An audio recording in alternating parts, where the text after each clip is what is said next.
28/7/1991 મોડાસામાં Indian doctors એસોસિએશનની સભામાં સ્વામી સચ્ચિદાનંદ પરમહંસનું પ્રવચન.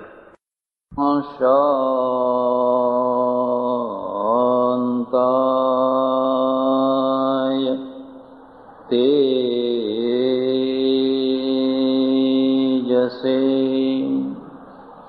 મોડાસા IMAના પ્રમુખશ્રી, મંત્રીશ્રી, બીજા ડૉક્ટર ભાઈઓ, સજ્જનો અને બહેનો, દુનિયાની પ્રજાને 4 ભાગમાં વહેંચી શકાય.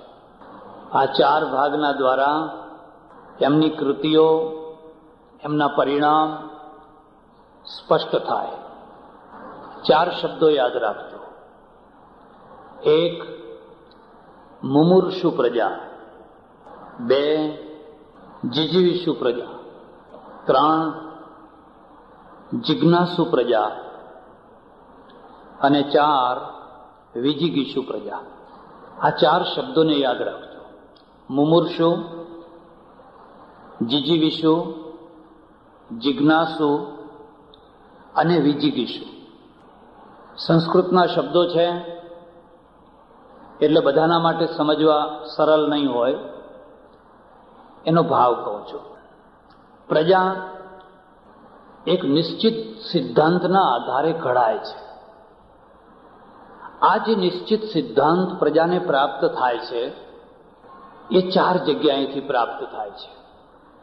ધર્મના દ્વારા, સંસ્કૃતિના દ્વારા, અધ્યાત્મના દ્વારા અને લોકમાનસના દ્વારા. આ 4 મળીને પ્રજાનું જનરલ ઘડતર કરતા હોય છે. તો પહેલું ઘડતર એ છે કે આખી પ્રજાને આપણે મુમુર્ષુ પ્રજા બનાવી છે.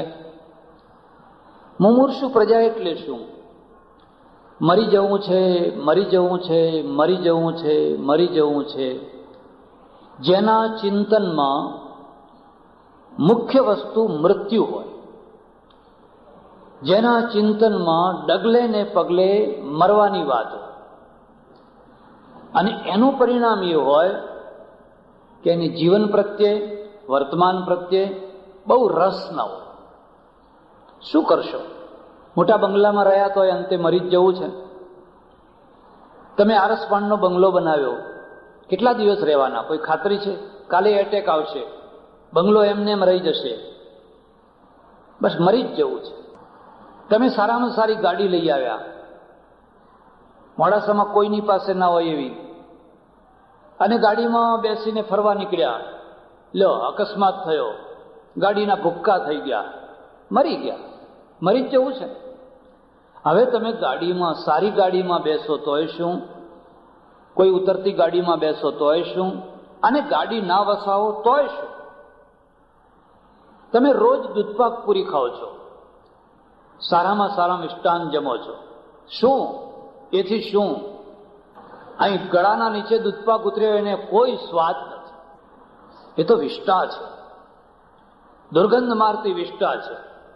પછી દૂધપાક ખાધો તોય શું, રોટલો ખાધો તોય શું, અને ભાજી ખાઈને જીવ્યા તોય શું? શું દૂધપાકમાં શું રાખ્યું છે? વાતને સમજજો. આખા ચિંતનના અંદર મરવું એ મુખ્ય વસ્તુ છે. મરી જવું છે, મરી જવું છે. રાજા થયા તોય શું? સિકંદર રાજા નતો થયો, કેટલું ધન ભેગું કર્યું હતું, પણ જ્યારે મરીને ગયો તો હાથ ખુલ્લા હતા, એક કોડીએ નથી એના પાસે. મોહૈયા ગરચે સબ સામાન, મુલ્કે ઓર માલી થે, સિકંદર જબ ચલા દુનિયા સે દોનો હાથ ખાલી થે. 2 હાથ ખાલી હતા. તમારી પાસે અરબોનો ઢગલો થયો, ભેગો આવશે કઈ? એક પૈસો સાથે આવવાનો છે, કારણ કે મરી જવું છે.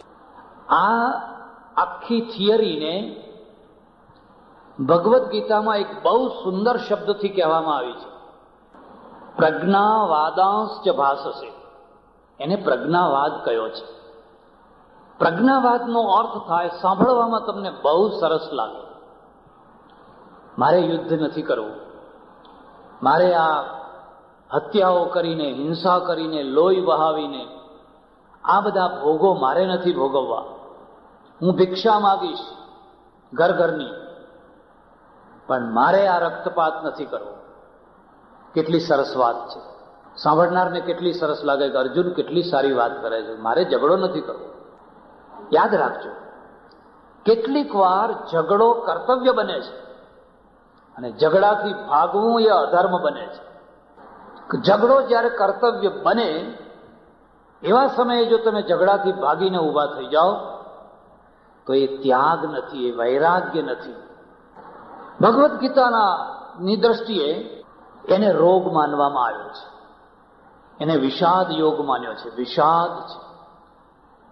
તમારે પલાયન થવું છે, ભાગવું છે, એટલે તમે કોઈ ઊંચી ફિલોસોફીનો આધાર લો છો, કોઈ ઊંચી ફિલોસોફી છે એનો સહારો લો છો. મૂળમાં તમારા અંદર પલાયન વૃત્તિ પડેલી છે. એક જગ્યાએ પ્રવચનો ચાલે મારા, એક સજ્જન સામે આવીને રોજ બેસે. પછી જોયું તો કેટલા દિવસ સુધી આવ્યા જ નહીં. મેં પૂછ્યું કે પેલા ભાઈ હમણાં દેખાતા નથી, સામે રોજ બેસતા એક. એટલે મને કહ્યું કે એમનું ગજવું કપાઈ ગયું. બેંકમાંથી પૈસા લઈને નીકળેલા 3,500 રૂપિયા, અને બસ સ્ટેન્ડ ઉપર જતા જતા કોઈ ગજવું કાપીને 3,500 રૂપિયા લઈ લીધા. એટલે એમને બહુ આઘાત લાગ્યો છે, બહુ દુઃખ થયું છે. ખેડૂત માણસ છે એટલે બિચારા ઘરમાં બેસી રહે છે. પછી વળી કોઈએ કહ્યું હશે કે મહારાજ તમને યાદ કરતા હતા. આવ્યા એટલે મેં પૂછ્યું કેમ નથી આવતા? મને કે મહારાજ ગજવું કપાઈ ગયું. પણ હું આગળ એમને કંઈક સમજાવું એના પહેલા એમણે જ મને સમજાવી દીધો. મને કંઈક ગયા જન્મનો માગતો તો લઈ ગયો. એ ગયા જન્મનો એ માગતો હશે એટલે લઈ ગયો. તો કીધું 4 દિવસથી ઘરે કેમ બેસી રહ્યા? પછી રોવો છો કેમ? કથા સાંભળવા કેમ નથી આવતા? નહીં, માગતો તો એટલે લઈ ગયો એ સાચી વાત નથી. એ છાવરવાની વાત છે, એ ઢાંકવાની વાત છે ઊંચી ફિલોસોફીના દ્વારા. કારણ કે તમારામાં એટલી હિંમત નથી કે ગજવા કાપનારને તમે પકડો અને બીજાના ગજવા કાપતા અટકાવો. એટલું તમારામાં સામર્થ્ય નથી. એટલે આ રીતે સમાધાન કરી લીધું કે એ માગતો તો લઈ ગયો. મુમૂર્ષુ પ્રજા આવી રીતે બહુ ઊંચી વાતો કરે, બહુ વૈરાગ્યની વાતો કરે, બહુ ત્યાગની વાતો કરે. એનો પોઈન્ટ એવો હોય મરી જવું છે. કથાનો સાર એટલો જ હોય ક્યારે એટેક આવશે. વગર જોતી પ્રજાને શા માટે ગભરાઈ મારો છો? બંગલામાં શું સુખ મળ્યું? આ ફલાણું ખાવામાં શું સુખ મળ્યું? કપડાં સારા પહેર્યા તો શું મળ્યું? આ બધી વૈરાગ્યની વાતો સાંભળીને પ્રજાના અંદર એક પ્રકારનો રસ ઉત્પન્ન થાય, એક પ્રકારનો આગ્રહ ઉત્પન્ન થાય. આ બધું છોડવાનું, કારણ કે અંતે મરી જવું છે. તમે મુમૂર્ષુ પ્રજા બનાવીને આવી બધી વાતો સંભળાવીને સાધુઓના ટોળા ઊભા કરી શકો, વૈરાગ્યોના ટોળા ઊભા કરી શકો, ત્યાગીઓના ટોળા ઊભા કરી શકો, પણ તમે દેશને ઊભો ના કરી શકો, પ્રજાને ઊભી ના કરી શકો. પ્રજા ભીખ માગતી થાય, પ્રજા કૂતરાના મોતે મરતી થાય, પ્રજાના હાલ બેહાલ થઈ જાય. કારણ કે પ્રજાના અંદર જે થિંકિંગ આવ્યું છે એ ભાગી છૂટવાનું આવ્યું છે. આખો પલાયનવાદ છે. મારા એક ઓળખીતા સાધુ એમણે મને વાત કરી. મને કે શું તમે દૂધપાક ખાધો, પણ હમણાં 4 કલાકમાં તો વિષ્ટા થઈ જશે, ગંધ મારતી વિષ્ટા થઈ જશે. જોકે જમેલા અમે બે. મેં કહ્યું કે ત્યારે તમારે નતો ખાવો ને. જેમાં દુર્ગંધ મારતું રૂપાંતર ના થતું હોય એવું કંઈક ખાવું તો નહીં. શા માટે તમે ખાધો? મને કે એવી કોઈ વસ્તુ નથી જેનું રૂપાંતર ના થાય. તો હું બતાવું. મેં મને કે શું? મેં કહું કાંકરા. વીણીને કાંકરા ખાઓ, એની દુર્ગંધ નહીં આવે, એનું રૂપાંતર નહીં થાય. નાના પણ એમ કે જુઓ તો ખરા કેટલો મગમગતો દૂધપાક, અને 4 કલાકની અંદર તો એની કંઈક દુર્દશા થાય છે. મેં કહ્યું આ જ ભ્રમણા છે. દુર્દશા નથી થતી, એની સારી દશા થાય છે. દુર્દશા તો એના અંદર થાય છે જેને દૂધપાક પચતો નથી. હોજરીમાં પડ્યો છે એમને, જેમ ફ્રીજમાં મૂક્યો હોય એવી રીતે હોજરી 4 કલાક પછી એને ઓડકાર આવ્યા કરે છે. એ ડોક્ટર પાસે જઈને હાથ જોડે છે, સાહેબ એક ગોળી આપો ને પચે એવી, એક ગોળી આપો ને પચે એવી. તમે રિવર્સ ચિંતન કર્યું, તમે ઊંધું ચિંતન કર્યું. પરમેશ્વરે જે વ્યવસ્થા કરી છે એનાથી વધારે ઉત્તમ કોઈ વ્યવસ્થા છે જ. તમે એવી અપેક્ષા રાખો છો કે તમારું બધું ખાધેલું એમને એમ વર્ષો સુધી પડ્યું રહે, એનું રૂપાંતર જ ના થાય? નાના પણ કે તમે જુઓ તો ખરા, નાકમાંથી લીંટ નીકળે, કાનમાંથી, ફલાણામાંથી, ચારેય તરફથી પરસેવામાં દુર્ગંધ, દુર્ગંધ જ દુર્ગંધ છે. આ શરીરમાં બીજું છે શું? મેં કહ્યું નાકમાંથી લીંટ નીકળે છે ને એ જ બરાબર છે. તમારી ઈચ્છા છે કે નાકમાંથી ડીઝલ નીકળે, પેટ્રોલ નીકળે, એવી તમારી ઈચ્છા છે કે તમે આમ ખંખેરો લીટર નીકળે? જેને નથી લીંટ નીકળતું એને જઈને પૂછી આવો. મારા ઓળખીતા એક સંન્યાસી છે, બિલકુલ નાક સૂકું થઈ ગયું, નાક ચીકણું છે જ નહીં, અને ત્રાહી ત્રાહી કરે છે, મને આમાંથી કોઈ બચાવો. જેને ગ્રીસિંગ મૂક્યું છે, જેને વ્યવસ્થા કરી છે નાકની ચિકાસ માટે, કાનની, આંખની, ગળાની, મોઢું હંમેશા લીલું લીલું રહે છે, કફની, જેને વ્યવસ્થા કરી છે એને હાથ ધોઈ નાખ્યા છે. તમે સારું ચિંતન કરો ને, અનુકૂળ ચિંતન કરો ને, વિરુદ્ધ ચિંતન કેમ કરો છો? તમે તો ડોક્ટરો છો. નાકની માટે આ જરૂરી છે કે નહીં? નાક સૂકું થઈ જાય તો, ગળું સૂકું થઈ જાય તો, આંખ સૂકી થઈ જાય તો. પણ આખું ચિંતન મુમૂર્ષુ ચિંતન છે બસ. અને ચિંતનનો એક જ ધ્યેય છે, લોકોને જીવન પ્રત્યે ઘૃણા કરાવવી, પોતાની જાત પ્રત્યે ઘૃણા કરાવવી, જીવન પ્રત્યે ઘૃણા કરાવવી.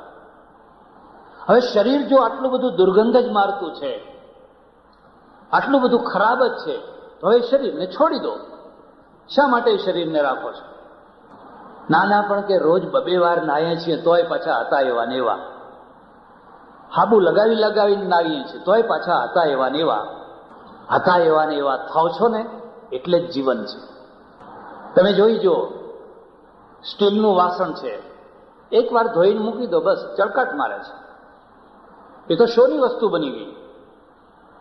જે જમવાનું વાસણ છે એને રોજ ઘસવું પડે છે, કારણ કે એમાં જીવન છે, એમાં જીવન છે, એ ઉપયોગ છે, એની ઉપયોગિતા છે. જે શોની વસ્તુ છે એને રોજ ઘસવું નથી પડતું. એ તો કબાટની શોભા છે. તમારે શું કબાટની શોભા થવું છે? જાઓ મિસ્રમાં જઈને જુઓ, પિરામિડમાં મમ્મીઓ મૂકેલી છે, એ જોવાની શોભા છે. ઘણાના ઘરમાં વાઘ, સિંહનું પેલું પૂતળું બનાવીને મૂક્યું હોય છે. હા તો હું એવું ને એવું વર્ષો સુધી. તમારે એવું થવું છે? જે જીવતો સિંહ છે, જે જીવતો વાઘ છે, એ કોઈ વાર કાદવમાં પડે છે, કોઈ વાર વરસાદમાં પલળે છે, એટલે એને વાળ ખંખેરવા પડે છે, એટલે એમાં પરિવર્તન આવે છે, એટલે એમાં જીવન આવે છે.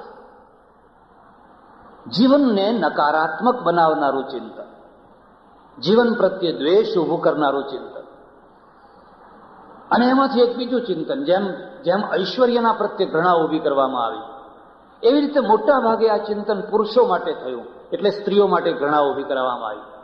એ તો નરકની ખાણ છે. નરક સિવાય બીજું કશું જ નથી. એનો પડછાયો ના લેવાય, એનું મોઢું ના જોવાય. એના હાથની રસોઈ ખાય તો 8 દાડા બુદ્ધિ બગડી જાય, 8 દિવસ સુધી બુદ્ધિ બગડેલી રહે. આ નકારાત્મક ચિંતન છે. અને નકારાત્મક ચિંતનના દ્વારા તમે સમાજની અંદર જે પ્રજાને જ ઘડવા માંગો છો, એ પ્રજા કદી દુનિયાની મહાન પ્રજા ના થઈ શકે, કદી ઉત્તમ પ્રજા ના થઈ શકે. એને તો એક જ છે, મરી જવું છે, મરી જવું છે, મરી જવું છે. તમને ઘણાને ખબર નહીં હોય, સયાજીરાવ મહારાજ ગાયકવાડ 60મા વર્ષે સંસ્કૃત ભણવા બેઠેલા. ખબર છે? 60મા વર્ષે એમણે એક વિદ્વાનની પાસેથી કથા સાંભળી અને એમને રસ જાગ્યો કે ઓહો, ભાગવતમાં આટલો બધો રસ છે, આટલો બધો એ મહાન ગ્રંથ છે, મારે એને મૂળ સંસ્કૃતમાં ભણવો છે. આ તમે ઉપરની વાત સાંભળી.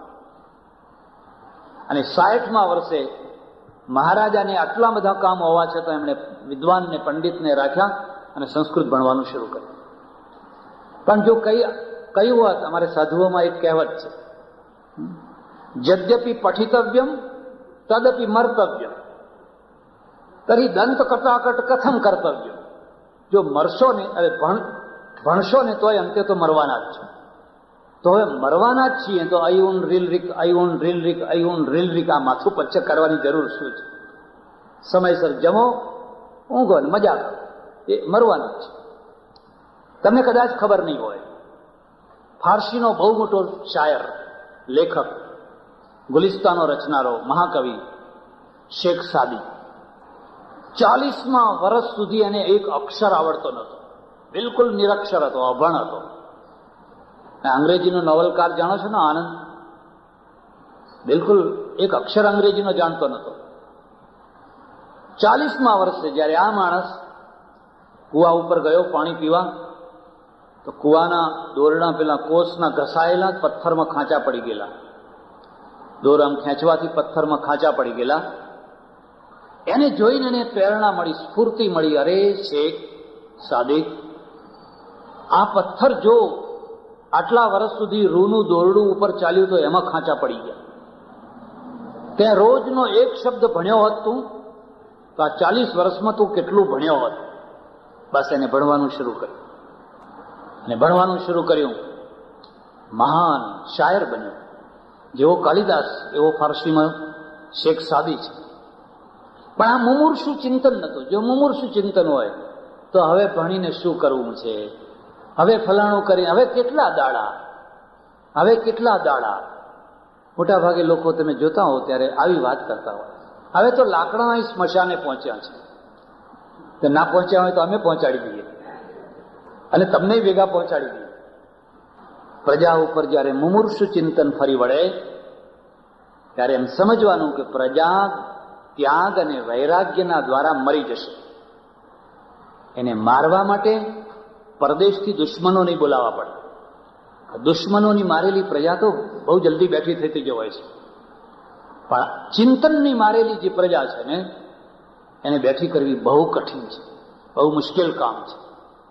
એટલે એક પ્રજા તો મુમૂર્ષુ છે, આખો દિવસ મરવાની જ કથા, ભેગું કાંઈ નહીં આવે. અને તમે કોઈ વાર શાંતિથી વિચાર તો કરો કે ભેગું આવે એ સારું કે ભેગું ના આવે એ સારું? જરા શાંતિથી વિચાર કરો.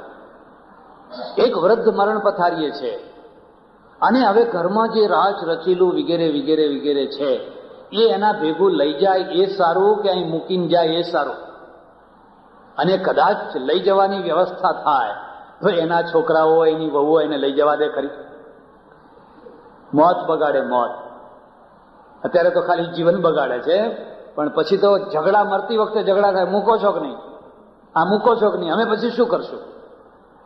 એની એક એક સોનાની જણસ, એની એક એક વસ્તુ એ બધાના ઉપર ઘરના માણસોની દૃષ્ટિ છે. અને આ ભાઈ માથા ઉપર મૂકીને નીકળે કે હવે અમે તો ઇન્ડિયા ઉપર લઈ જઈશું. કઈ નથી લઈ જઈ શકતો એટલે માણસ આબરૂપૂર્વક મરી શકે છે. બાકી જો ડોશી છે ને એ મરવા પડી હોય સાસુ, અને આવડો મોટો સોનાનો દાબડો ભેગો લઈને બગલમાં મૂકીને જાય તો આ વહુ એમની દશા શું કરે? જે લાંબો છેડો તાણીને અઠવાડિયા સુધી રડે છે ને એ પેલી સાસુને રડતી કરીને મૂકે કે એમને જવા દે, દાબડો મૂકો, ક્યાં લઈને ચાલ્યા? આ રિવર્સ ચિંતન છે, નકારાત્મક ચિંતન છે.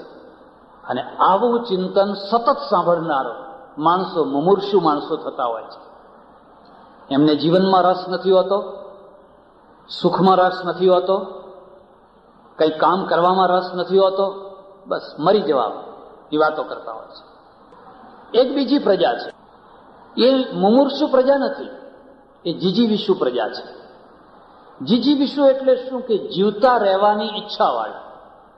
શબ્દને સમજો. જીજીવિષુ જીવવું છે, પણ કેવી રીતે જીવશો? જે રીતે જીવાય. તમારે રાજ કરવું હોય તો તમે રાજ કરો, પણ અમને જીવવા દો.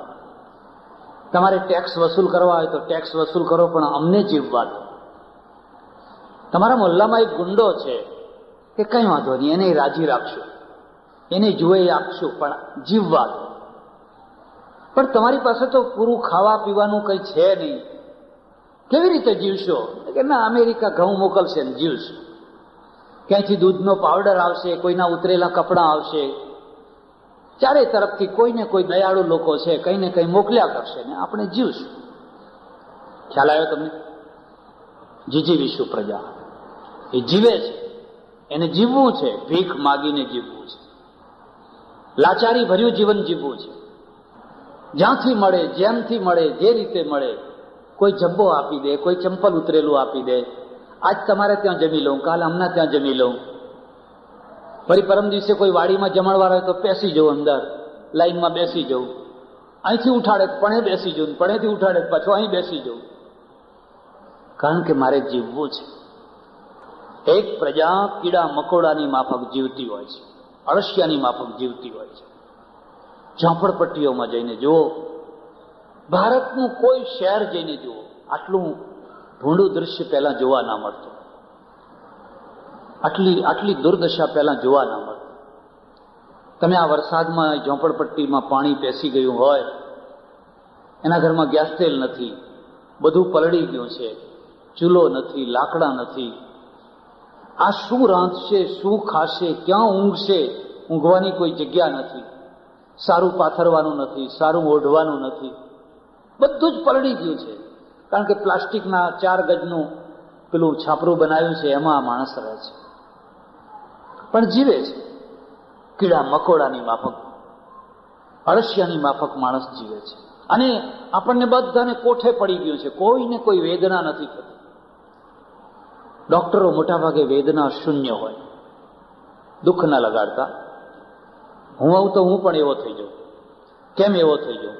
કે રાત દિવસ દર્દીઓ બધા બૂમો પાડતા જ આવતા હોય, મરી ગયો સાહેબ, મરી ગયો, મારો કેસ તરત લો, મારો કેસ તરત લો. એ ડોક્ટરોને તો રોજ બૂમો સાંભળીને કાન પાકી ગયા છે. બેસ હમણાં, બેસ, તારો વારો આવે એટલે આવશે. પણ મારો જીવ નીકળે છે, પણ હમણાં મારો જીવ તો રહેવા દે. તારો જીવ નીકળે ત્યારે નીકળે, પણ હમણાં મારા જીવને તો શાંતિ થવા દે. અત્યંત દુઃખોની સાથે જેના પનારા પડ્યા હોય એ લોકો લાગણી શૂન્ય બની જતા હોય છે. તમારે જોવું હોય તો જોજો, જે નાટકમાં અભિનય કરે છે એના કરુણ પાત્રોને જોઈને શ્રોતાઓ રડતા હોય છે, ચોધાર આંસુ એ રડતા હોય છે. એ કલાકારોને કઈ આંખમાં આંસુ બાંસુ ના આવે, આવે તો બનાવટી આવે, સાચા આંસુ આવે. કારણ કે રોજનું થયું. હવે આ તો ક્યાં રોજનું થયું, એક દિવસમાં 3 શો ભજવવાના છે. અને જેવું નાટકના કલાકારોનું એવું જ અમારા કથાકારો, એમણે ભાગવતમાં આંસુ લાવવા જ હોય, એટલે કારણ કે લોકો રડે. આ એક કલા છે, કથાની એક કલા છે. એવી રીતે રડવાનું નહીં. એટલે ઘણી વાર તો બહેનો ધ્રુસકે ને ધ્રુસકે રડતી હોય. એક સપ્તાહમાંથી બહેનો આવેલી, મને કે હા આજ તો બહુ રડાયા. પણ મેં કહ્યું શું પ્રસંગ શું હતો એ ખબર નહીં, પણ મહારાજ રડતા હતા એટલે અમે રડતા હતા. કઈક પ્રસંગ તો હશે ને, એમ કે ના, કઈ પ્રસંગ તો ખબર ના રહ્યો, પણ મહારાજ તો એટલું ગળગળું એવું થઈ ગયું હતું કે અમે પછી ચોધાર આંસુ એ રડવા. આ કલા છે. અને એટલા માટે એક જીજીવિશુ પ્રજા છે. જીજીવિશુ પ્રજાનું એક જ ધ્યેય છે, બસ જીવો, કોઈ પણ ભોગે જીવો, ગમે તે રીતે જીવો. હું જર્મની ગયો 2 વાર. પહેલી વાર ગયો, અમે ઉતરેલા, બધી ઘણી વાતો મારા પુસ્તકોમાં વાંચજો, એની ભાષા તો સમજ ના પડે. મેં પૂછ્યું કે આમાં આજે મુખ્ય, તમારે જર્મનીમાં અત્યારે મુખ્ય પ્રશ્ન કયો છે, આખા દેશને આમ હચમચાવે એવો પ્રશ્ન કયો છે? એટલે મને કહેવામાં આવ્યું કે અત્યારે અમારા દેશ આગળ સૌથી મોટામાં મોટો પ્રશ્ન છે, અને સરકારને બહુ મોટી ચિંતા છે. દેશમાં 10 લાખ ટન માખણ ભેગું થઈ ગયું છે, આઉટડેટ થવાની તૈયારી છે. આ 10 લાખ ટન માખણને નાખવું ક્યાં, એ મોટો પ્રશ્ન છે. અરે મેં કહ્યું આ કોઈ પ્રશ્ન છે જ્યાં સુધી અમે બેઠા છીએ? આવા પ્રશ્નો હલ કરવા માટે તો ભગવાને અમને જન્મ આપ્યો છે. ટુ ઇન્ડિયા, તમારું જે આઉટડેટ થતું હોય, જે કંઈ હોય બધું આવવા દો અમારે ત્યાં, અમે આ તમારા પ્રશ્નોને સોલ્વ કરી આપશું. એવું કહ્યું નહીં, મેં આ તમારા મનથી કહું છું. પણ હું મનમાં વિચાર કરું છું કે જે દેશ ભાગીને ભૂક્કો થઈ ગયો, બીજા વિશ્વયુદ્ધ પછી, જ્યાં બ્રેડ નથી મળતી, સિગરેટ નથી મળતી, છોકરાઓને દૂધ નહોતું મળતું, એટલી ભયંકર ગરીબાઈ અને કબ્રસ્તાન જેવો જે દેશ થઈ ગયો હતો, એ દેશ આજે કહે છે 10 લાખ ટન માખણ. હવે એને અમારે નાખવું ક્યાં?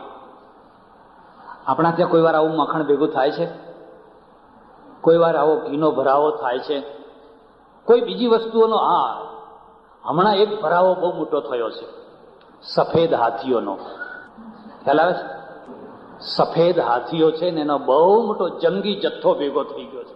હવે એની દુર્ભાગ્ય એ છે કે એનો નિકાસ કોઈ લેવા તૈયાર નથી, કે તમારા હાથી તમારે ત્યાં રાખો, અમારે ના જોઈએ આ હાથી. કેમ આ પ્રજા આટલા 20-40 વર્ષની અંદર આટલી બેઠી કેમ થઈ ગઈ? જોતામાં આટલી બધી બેઠી કેમ થઈ ગઈ? આજે જર્મની રશિયાની મદદ કરવા તૈયાર થયું છે. એ જાપાન ભાગીને ભૂક્કો થઈ ગયું હતું, એ જાપાન આજે રશિયાને મદદ કરવા તૈયાર થયું છે. શું કારણ છે? કયું કારણ છે? જો એ પ્રજા જીજીવિષુ હોત, માત્ર જીવતી રહેવા માટે જીવવાની ઈચ્છા વાળી હોત કે બસ કાં તો મરી જવું છે ને કાં તો જેમ તેમ જીવી લેવું છે, તો આ પ્રજા કદી આવી ના થઈ હોત. તો એ આપણા માફત ઠીકરું ફેરવતી હોત, આપજો મા બાપ, આપજો મા બાપ.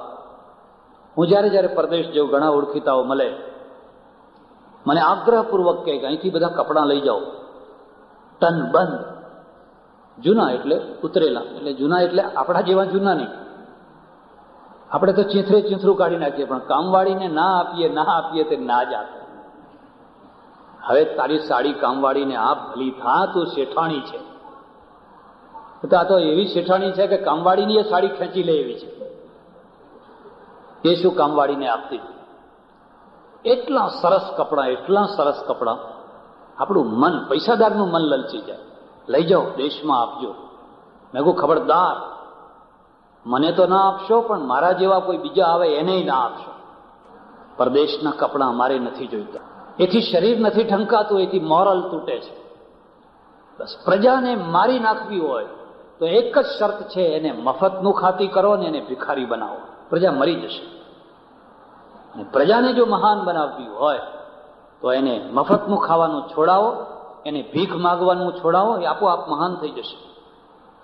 તમને ખબર નહીં હોય, મોરબીનો બાંધ તૂટ્યો, પહેલી ટ્રક લઈને લોકો ગયા મદદ કરવા માટે, નામ ખોળવા પડ્યા.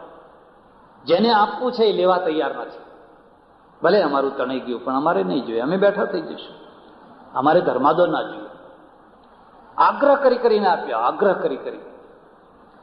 અને પછી એક ઘરની પાસે 55 પ્રાઇમસ ભેગા થયા. કેટલા? 55 સ્ટવ ભેગા થયા. 5 સીવવાના મશીન ભેગા થયા. હવે એ બહાર બેઠા છે કે હવે કોઈ ટ્રક આવે તો અમને કહેજો, હો, હવે કોઈ ટ્રક આવે તો અમને, અમારું નામ ભૂલતા નહીં હો. જયારે એના ઘરમાં એકે પ્રાઇમસ નતો ત્યારે લેવાની ના પાડતો હતો. હવે જયારે ઘરમાં 55 પ્રાઇમસ ભેગા થયા છે અને ત્યારે એ ટ્રકની રાહ જોઈને બેઠો છે અને અંદર ને અંદર પ્રાર્થના કરે છે કે દર વર્ષે જો બાંધ તૂટે ને તો અમારે તો 55 પ્રાઇમસ અને ગોદડા અને બધું લોકો આવી નાખ્યા કરે. બાંધથી પ્રજા મરી નહીં, પણ જે સહાયતાની બાંધ આવી ને, સહાયતાનો જે રેલ આવી ને, એ રેલમાં પ્રજા મરી. એનો અર્થ એવો નથી કે તમે કોઈને મદદ ના કરો, એવો નથી. અથવા તમે ખૂબ કપરી સ્થિતિમાં હો ને કોઈની મદદ ના લો, એવો પણ નથી. આ એક જીવનનો અપવાદ છે. કોઈ ટાઈમ એવી હોય તો મારે લેવું પડે, તમારે લેવું પડે, આપવું પડે, પણ એ તો એક અપવાદનો સમય છે. આ તો અપવાદનો સમય જ નથી. આ તો હવે બસ બેઠા જ છે. ભારત ઊંચું કેમ ના આવે? હમણાં થોડા દિવસ પહેલા અમારે ત્યાં એક સજ્જન આવેલા, મને એમણે વાત કરી, ભારત ત્યારે ઊંચું આવે જ્યારે અહીંનો એકે એક માણસ કમાતો થાય, ત્યારે એકે એક માણસ કમાતો થાય. કેટલી સરસ વાત, અર્થતંત્રની રીતે કેટલી સરસ વાત છે. અહીંયા અત્યારે સ્થિતિ એ છે, એક માણસના ઉપર સીધી આડકતરી રીતે 57 માણસો ચોંટેલા છે. 57 માણસો. મેં કેલ્ક્યુલેશન કર્યું, એમને એમ નથી કહેતો.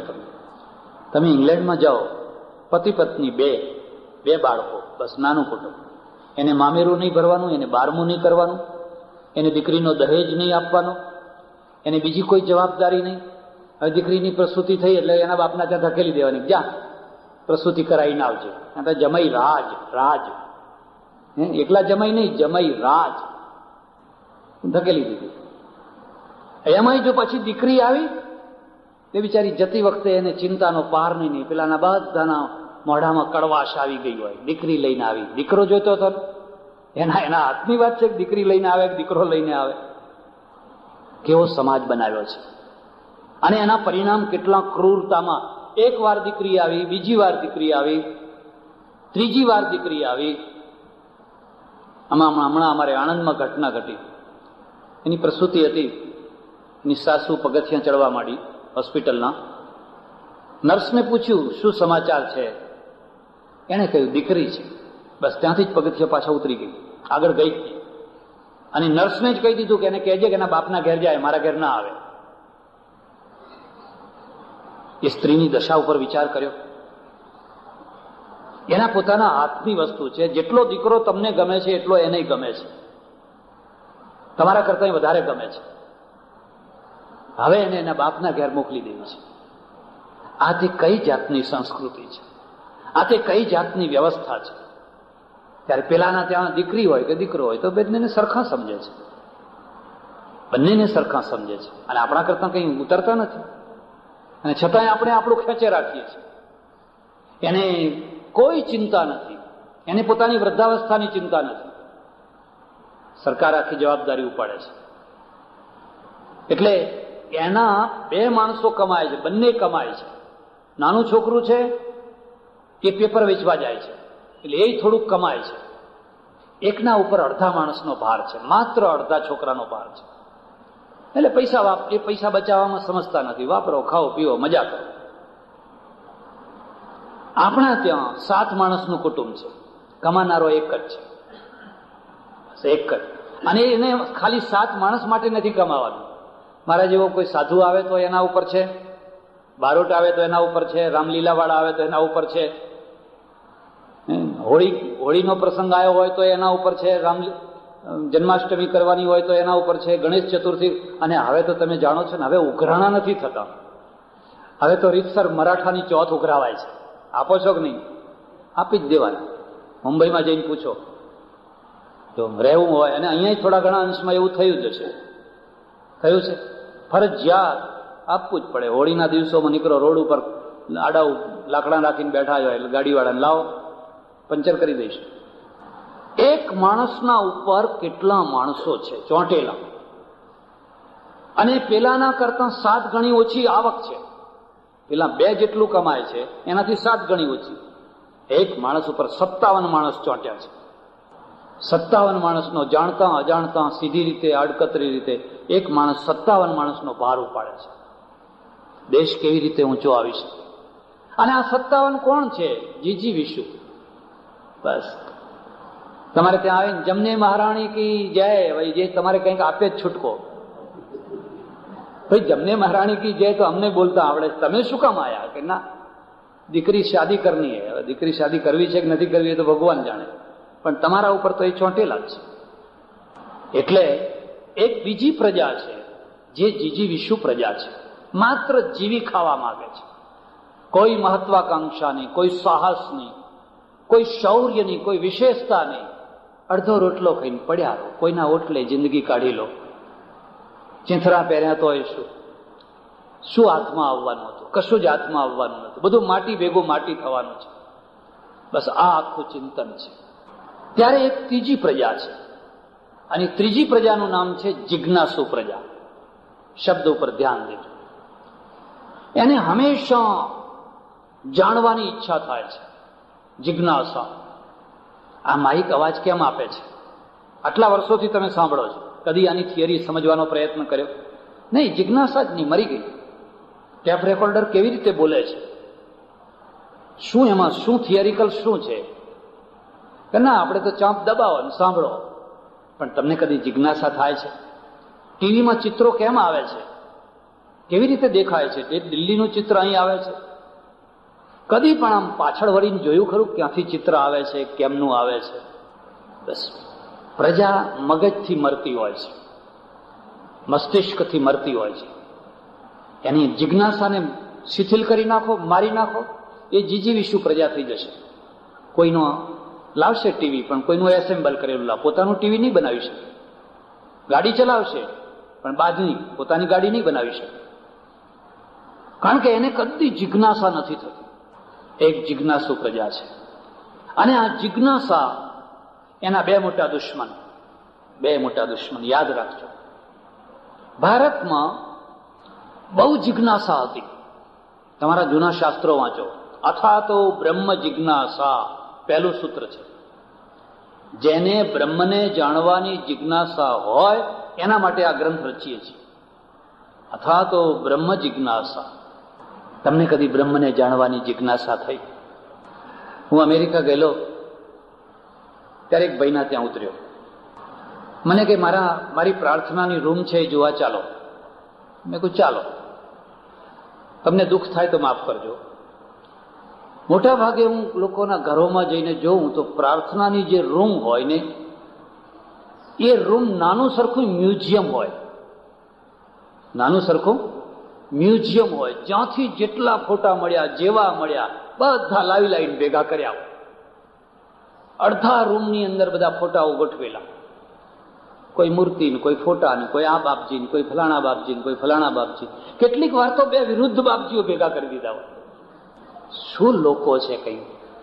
એક વાર એક સજ્જન મારી પાસે આવીને મને કહો, કહેવું પડે હો, ડોંગરે મહારાજની સપ્તાહ સાંભળીને ડોંગરે મહારાજની સપ્તાહ તો કહેવી પડે. હજુ હું અંકારો કરતો હતો ત્યાં વળી પાછી વાત નીકળી હતી. મને કે પણ જો જ્ઞાનમાં જ્ઞાન જોવું હોય તો રજનીશ. હવે આ ડોંગરેને રજનીશને ક્યાં મેળ છે? ક્યાં બેયનો કોઈ સંવાદ છે? ક્યાં ડોંગરે મહારાજ, ક્યાં રજનીશ? હવે બેયને બિરદાવે છે. તો શું કરવું હવે? આ કોઈ ચિંતન છે? આ કોઈ વિચારક છે? અને આમાં કશું છે જ નહીં કે પછી ઉપલો માળ બિલકુલ ખાલી જ છે. મેં જોયું એના અડધો રૂમ છે ને ચિક્કાર ભરેલો બધો જાત જાતના ફોટાઓથી. કેટલીક વાર તો મારે પૂછવું પડે કે આ કયા ફોટા છે, આ કયા ભગવાન છે, આ કયા માતાજી છે, પૂછવું પડે. ઓહો, મેં કહ્યું ભાઈ ઘણા ભગવાન ભેગા કર્યા છે. ભગવદ્ ગીતા વાંચજો. ભગવદ્ ગીતામાં વારંવાર બે શબ્દો આવે છે. એક ભક્તિર વિશિષ્યતે, એક ભક્તિ, પછી બીજો શબ્દ આવે છે ભક્તિર વ્યભિચારિણી. આ બે શબ્દો વારંવાર આવે છે અને એકત્વ નિષ્ઠા માટે છે. ભાઈ ઘણા ફોટા ભેગા કર્યા. મને કે આ બાપજી, આપણે તો જેટલા મહાત્મા આવે એ બધાની પધરામણી કરાવવાની, અને જેટલા પધરામણી કરે એ કઈ ને કઈ આપતા જાય, આપણે એ મૂકતા જઈએ. મને કે તમે કંઈક લાયા હોય તમે આપો. મેં કહ્યું હું ખોટા મુકાવા નથી આવ્યો. તમારી ઈચ્છા હોય તો આમાંથી ઘણા ખરા કઢાવી નાખો, આમાંથી ઓછા કરાવી નાખો. એટલે ઢીલા થઈ ગયા. એક ભય, આ ફોટો કાઢી નાખીશ ને કંઈ નારાજ થશે તો, આ બાપજીને કાઢી નાખીશ ને કંઈ શ્રાપ આપી દેશે તો. ભક્તિ છે જ નહીં. નિર્ભયતા વિનાની ભક્તિ હોય જ નહીં. આ તો વેમીલા માણસો છે, ભક્ત નથી. આ તો વેમીલા માણસો છે. કોઈ છીંક ખાય તો એમને વહેમ આવે છે, કોઈ બિલાડી આડી ઉતરે તો વહેમ આવે છે. આખું જીવન જ વહેમથી ભરેલું છે. મેં કહ્યું કેમ આટલા બધા મોડા પડ્યા? તમે રોજ ટાઈમસર આવતા હતા ને આજે મોડા કેમ આવ્યા? મને કે બાપજી ઘરમાંથી નીકળ્યો અને બિલાડી આડી ઉતરી. એમાંય કાળી બિલાડી આડી ઉતરી એટલે પાછો ઘરમાં જતો રહ્યો. મેં કહ્યું બિલાડી આડી ના ઉતરે તો શું હાથી આડો ઉતરે? અરે ગામોમાં આ ઘરમાંથી પેલા ઘરમાં બિલાડી જતી હોય, એમાં તમે પાછા ઘરમાં શું કામ જતા રહ્યા? લાકડા સામા આવે. અલા લાકડા સામા ના આવે તો શું સોનાની લગડીઓ સામે આવે? મગજમાં એવા વેમ ભરી દીધા છે, એવા વેમ ભરી દીધા છે. આ ધાર્મિક પ્રજા નથી. આના કરતા તો નાસ્તિક સારી. એનામાં આત્મબળ તો હોય, એનામાં હિંમત તો હોય. આ તો વેમીલી પ્રજા છે, ગભરું પ્રજા છે. એટલે આ જે બીજી પ્રજા છે, જિજ્ઞાસુ પ્રજા છે, એને સતત જાણવાની ઈચ્છા થાય છે. સતત. મને કે બાપજી થોડા દિવસ પહેલા બાજુનો અમેરિકન આવેલો અને આ મેં બધા મારી પ્રાર્થનાની રૂમ બતાવી. એને ખબર નથી મૂર્ખાને કે હું હલકો દેખાઉં છું. એને એમ છે કે હા અમેરિકન ખુશ થઈ જશે, કેટલા બધા ભગવાન, ઓહો કેટલા બધા ભગવાન, એમ રાજી થઈ જશે. પેલા એ તો આ બધા જોઈને કેન્દ્રમાં વિષ્ણુ ભગવાન મૂકેલા, એટલે એને તરત જ પ્રશ્ન પૂછ્યો, તારે 2 હાથ છે ને તારા ભગવાનને 4 હાથ કેમ છે? મને કે આવો પ્રશ્ન પૂછ્યો. પછી મેં કહ્યું શું જવાબ આપ્યો? કે કઈ નહીં, ખબર જ નહીં ને એટલે શું આપીએ? કેટલા વર્ષથી ફોટો છે? કે તમારા બાપ દાદાના પરંપરાનો ફોટો છે. પેલા અમેરિકનને જિજ્ઞાસા થઈ કે 4 હાથ કેમ છે. તમને કદી જિજ્ઞાસા થઈ? ઘેર જઈને ફોટા જોજો બધા. કોઈ દિવસ કદી જિજ્ઞાસા થઈ આ જમને મહારાણી કેમ કહેવામાં આવે છે? એક નદીને મહારાણી કેમ બનાવ્યો? ભાગવતમાં તો 8 રાણીઓ બતાવી છે, પણ કશું જ નહીં, બસ પરંપરાથી જે ચાલ્યું આવે છે આંખ મીચીને બોલે રાખો, બીજી વાત. કારણ કે પ્રજા જિજ્ઞાસુ નથી, અને જિજ્ઞાસુ નથી એટલે જ્ઞાની નથી. મસ્તિષ્કને ઉઘાડવાની એક જ બારી છે, એનું નામ જિજ્ઞાસા. અને મગજને બંધ કરી દેવાની એ જ બારી છે, જિજ્ઞાસાને બંધ કરી. બસ મગજ ખલાસ. પછી મેં કહ્યું તે કઈ જવાબ ના આપ્યો? કે ના. મેં કહ્યું તું એને બોલાવજો, હજુ 3-4 દિવસ તમારે ત્યાં છું, કહેજે કે અમારા પૃષ્ઠ આયા છે અને પેલા 4 હાથની થોડીક વાત કરશે. તમારા આગળ હું ચર્ચા નહીં કરું. મેં મારા રામાયણમાં એનો પ્રસંગ લખ્યો છે, કોઈની ઈચ્છા થાય તો વાંચજો. એટલો ખુશ થયેલો અમેરિકન, એટલો ખુશ થયેલો. મને કે હિન્દુઇઝમના પ્રત્યે મારા મનમાં ઘૃણા હતી કે આ લોકો તો જંગલી જેવા છે, ભગવાનને સમજતા નથી, ગોડને. અને આ વાત સાંભળ્યા પછી મને એમ થયું, મેં કીધું તેમાં તારો દોષ નથી, અમારો દોષ છે. અમે અમારી જાતને સમજવાનો પ્રયત્ન નથી કરતા, તો બીજાને શું સમજાવી શકવાના હતા? એટલે એક પ્રજા જિજ્ઞાસુ પ્રજા છે. તો જિજ્ઞાસા છે, નવું નવું સતત જાણવાની ઈચ્છા.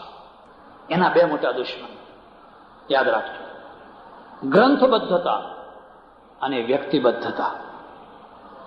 શબ્દ સમજમાં આવ્યો? એક નિશ્ચિત ગ્રંથ સાથે બદ્ધ થઈ જાઓ, એક નિશ્ચિત ગ્રંથ સાથે બદ્ધ થઈ જાઓ.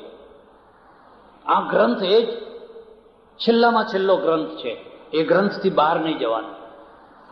બસ તમારી જિજ્ઞાસા મરી જશે, અને કદાચ સમાધાન થશે તો પેલા ગ્રંથના દ્વારા થશે. જાઓ અરબસ્તાનમાં જઈને જોજો, જે જગ્યાએ આજે પેટ્રોલ, ડીઝલ, આટલું બધું ઐશ્વર્ય જ્યાંથી પ્રગટ થઈ રહ્યું છે, એ દેશમાં રહેનારી પ્રજા ખજૂર ખાઈને જીવતી હતી. એ દેશની પ્રજા ખજૂર ખાઈને જીવતી હતી, તંબુમાં રહેતી હતી, બકરા ચારતી હતી. એના પગ નીચે સમૃદ્ધિના ઢગલા પડ્યા હતા, પણ એ સમૃદ્ધિનો ઉપયોગ ના કરી શકે. કેમ ના કરી શકે? કારણ શું છે? કારણ કે એની જિજ્ઞાસા મરી ગઈ. એને જિજ્ઞાસા નથી. એ પેટ્રોલને બહાર કાઢ્યું તો ગોરી પ્રજાએ કેમ બહાર કાઢ્યું? કારણ કે પ્રજા, આખી ગોરી પ્રજા ગ્રંથમાંથી બહાર નીકળી હતી, બિલકુલ ગ્રંથમાંથી બહાર નીકળી. એક ટાઈમ હતો જ્યારે આખું યુરોપ માત્ર બાઇબલના આધારે ચાલતું હતું. સૂર્ય, ચંદ્ર, નક્ષત્રો, પૃથ્વી, ફલાણું બધો નિર્ણય બાઇબલના આધારે કરવાનો. અને જે લોકોએ બાઇબલને ના સ્વીકાર કર્યો એમને જીવતા બાળી નાખ્યો. હમણાં 1.5 વર્ષ ઉપર જ ઇટાલી ગયેલો. મેં ગેલિલિયોનું સ્ટેચ્યુ જોયું, એના વતનમાં ગયેલો ફ્લોરેન્સ. બ્રુનોને જોયો. આજે તો એ લોકો એને આગુ પાછું ના થવાય, અને જે આગા પાછા થયા એ બધાને બાળી નાખ્યા. આખું મેડિકલ શાસ્ત્ર છે ક્યાંથી આવ્યું? ગ્રંથ બહાર નીકળીને આવ્યું. પહેલો એક પાદરી. અને એક બીજી વાત તમને કહું છું, ક્રાંતિ ગરીબ માણસો ના કરી શકે, શોષિત માણસો ના કરી શકે. જોજો, તમારો ઇતિહાસ જોજો. કાર્લ માર્ક્સ છે ને, એ શોષિત નતો, કોઈ ગરીબ માણસ નતો. ક્રાંતિ હંમેશા ઉપરના લેવલમાંથી થતી હોય છે. રાજા રામમોહન રાય કોઈ ગરીબ માણસ નતા, એ તો જમીનદારના દીકરા. બુદ્ધ કોઈ ગરીબ માણસ નતો, મહાવીર કોઈ ગરીબ માણસ નતા. શોષિત પ્રજા કદી ક્રાંતિ ના કરી શકે. એની પાસે તો એટલું ચિંતન, એટલી તાકાત જ નથી હોતી. પહેલામાં પહેલું ચર્ચની અંદર મળદું કાઢીને એક પાદરી લઈ આવ્યો. એ તો ઠંડો દેશ, ફ્રીજની જરૂર નહીં. અને પછી રાત્રે જ્યારે બધા સૂઈ જાય ત્યારે મીણબત્તી સળગાવીને મળદાને ચીરે અને અંદર તપાસ કરે શું છે અંદર. ધર્મગ્રંથ કહે છે મળદાને ચીરાય નહીં, મળદાને એમને એમ રાખવાનું. આ માણસ રાત્રે રોજ મરદાને ચીરે અને જુદા જુદા અંગોને જુએ, તપાસ કરે. 5મા દિવસે ખબર પડી ગઈ બાજુના રૂમ વાળાને કે આના ત્યાં કંઈક ખખડાટ થાય છે. હવે એમ આવ્યો, રૂમ ખોલાવીને જોયું તો મળદું બધું ચીરેલું, અંગ બધા કાપી નાખેલા. એ પાદરીને જીવતો બાળી નાખ્યો. આ મહાપાપ કર્યું, પણ આ ક્રાંતિનું બીજ રોપાયું. ક્રાંતિનું બીજ ધર્મસ્થાનમાંથી રોપાયું, ધર્મગુરુના દ્વારા રોપાયું. કારણ કે એની પાસે ચિંતનનું ભાથું હતું. બાકીની પ્રજા તો ખેતી કરે, ફલાણું કરે, ખાઈને સૂઈ જાય. એને તો કદી વિચાર જ ના. કોપનહેગન કોણ હતો? આકાશના તારા જોયા કરે, છતમાં બેઠો બેઠો આખું ખગોળ શાસ્ત્ર ઊભું કર્યું. એટલે યુરોપમાં એક સમય એવો આવ્યો જ્યાં ઘણા બલિદાનો આપ્યા પછી વિજ્ઞાન જુદું પડ્યું અને એણે કહી દીધું કે હવે અમે સૂર્યનો, ચંદ્રનો, નક્ષત્રોનો, પૃથ્વીનો બધો નિર્ણય અમારી પ્રયોગશાળાના દ્વારા કરશો, કોઈ ગ્રંથના દ્વારા નહીં. ફલાણા ગ્રંથમાં આમ લખ્યું છે, ફલાણા ગ્રંથ, એ અમારે કંઈ લેવા દે, અમે અમારા પ્રયોગશાળાના દ્વારા કરશું. બ્લડ શું છે, ગ્રુપ ક્યાંક કયું છે, આખું મેડિકલ આખું શાસ્ત્ર છે, અમારા પોતાની પ્રયોગશાળાના દ્વારા કરશું. અને એ પ્રયોગશાળાના દ્વારા યુરોપ છે એ જુદું પડ્યું, જિજ્ઞાસુ બન્યું. પૃથ્વી કેમ ફરે છે, સૂર્ય ફરે છે, ગ્રહણ કેમ થાય છે.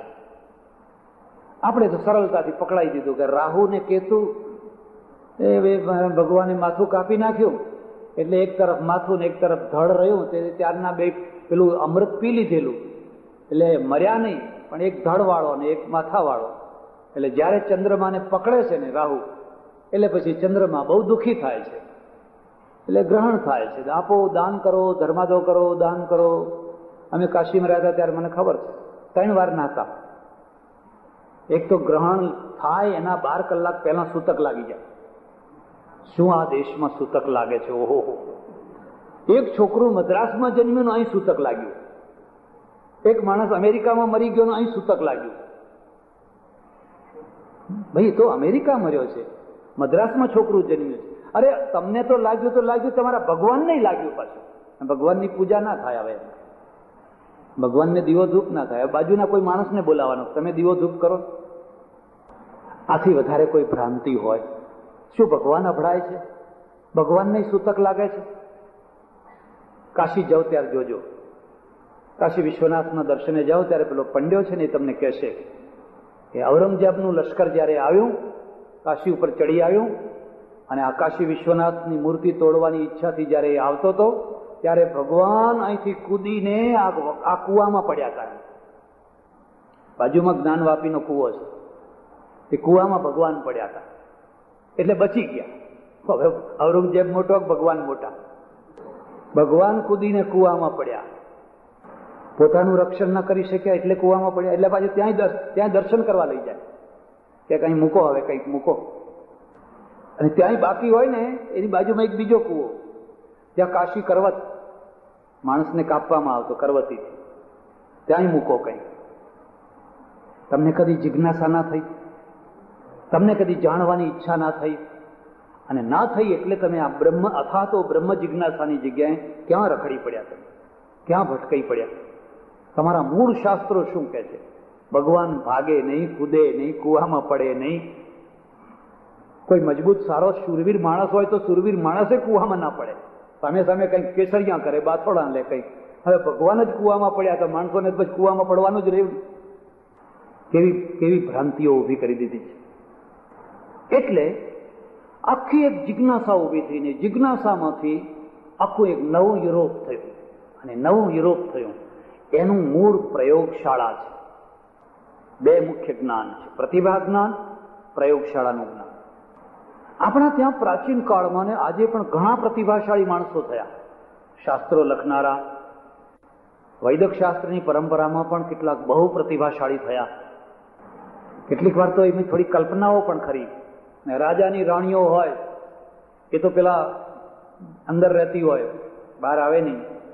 હવે માદી થઈ હોય રાણી, વૈદરાજને પાસે તો જઈ ન શકે, એટલે વૈદરાજ અહીં બેસે, રાણી પડદાના પાછળ બેસે, એની નાડી ઉપર એક દોરો બાંધવાનો અને એ દોરાનો છેડો વૈદરાજને આપવાનો.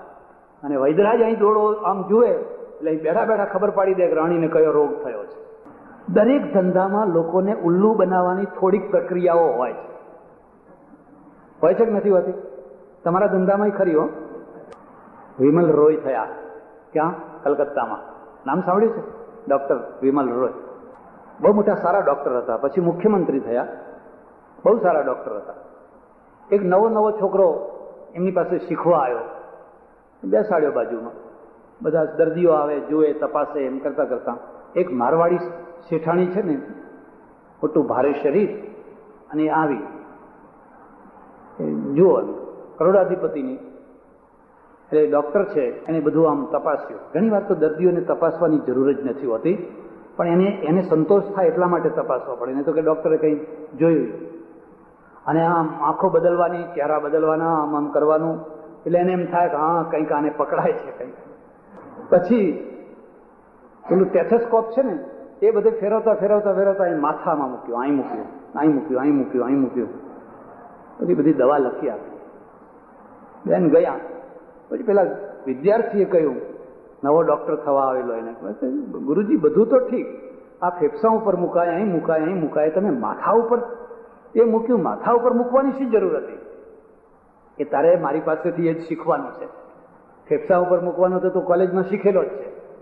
આ માથા ઉપર એ મૂકવાનું તારે મારી પાસેથી શીખવાનું છે. કેમ કે જો સમજ, આ સ્ત્રી કરોડાધિપતિની કન્યા છે, કરોડાધિપતિની પત્ની છે, ભણતરમાં ઢ છે, ભણેલી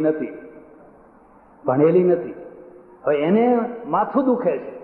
જો હું બીજે બધે ફેરવ્યા કરું તો એને એમ થાય ખરું દર્દ તો આને પકડમાં આવ્યું જ નથી, આ કેવો ડોક્ટર. એટલે મારે એના માથા ઉપર ફેરવવું પડ્યું. ત્યારે તો એનો ચહેરો જોયો તો તરત જ આમ કરવા લાગી હતી કે હા ડોક્ટરે દર્દ પકડ્યું. એમ કેટલી મોટી વિડંબના છે. દુનિયાનો સૌથી વધુમાં વધુ પૈસો વ્યાપારીઓ પાસે છે કે નહીં? વધુમાં વધુ પૈસો કોઈની પાસે હોય તો વ્યાપારીઓ પાસે છે. બીજા કોની પાસે હોય? હવે નોકરિયાતો તો ઠીક, હવે હમણાં જો કે નોકરિયાતો નહીં, વધારો થવા માંડ્યો છે. બાકી તો એ માપનું કેટલું હોય, ખેડૂતો પાસે કેટલું હોય. અને સૌથી ઓછામાં ઓછું ભણતર વ્યાપારીઓ પાસે છે. ખોટું લાગે તો માફ કરજો. મારવાડનો 4 ચોપડી ભણેલો માણસ હોય, કરોડાધિપતિ. હું ફિરોઝાબાદ ગયેલો, આગ્રા પાસે, ત્યાં એક બહુ મોટા વેપારી, એ વખતે એ જમાનામાં એને 40 લાખ રૂપિયાનું દેરાસર બાંધેલું. એનું નામ છદામીલાલ. પણ સહી કરતા ના આવડે એટલે છદમલલ લખે. છદમલલ આટલા 5 અક્ષરો માંડ લખે અને લાખોના ચેક ફાડે, લાખોના ચેક. અને જેમને સારામાં સારી સહીઓ કરતા આવડે એ બિચારા 400 પગારદાર, 200, 250, 300, 400 પગારદાર. આ છદમલલ કરોડાધિપતિ. એવું જરૂરી નથી કોલેજમાં ભણતર જ ભણતર છે, વેપારમાં જોઈએ બધું, ઘણું અનુભવ જોઈએ. પણ એનું એક નબળું પાસું એ આવ્યું છે કે વેપારીઓ મોટા ભાગે પુસ્તકો વાંચતા નથી. એમની પાસે વાંચન નથી હોતું, એમની પાસે ચિંતન મનન નથી હોતું. કારણ કે ચોપડામાંથી જ ઊંચા નથી આવતા.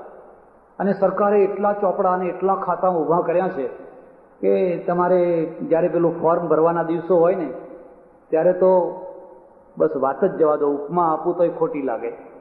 એટલું એમને ટેન્શન હોય, એટલું ટેન્શન હોય. હવે આ બિચારા બીજા પુસ્તકો વાંચે તો ક્યારે વાંચે? અને એનું પરિણામ એ આવ્યું છે કે ધાર્મિક ક્ષેત્ર, આખું ધાર્મિક ક્ષેત્ર છે એ વેપારીઓને પકડીને જીવે છે.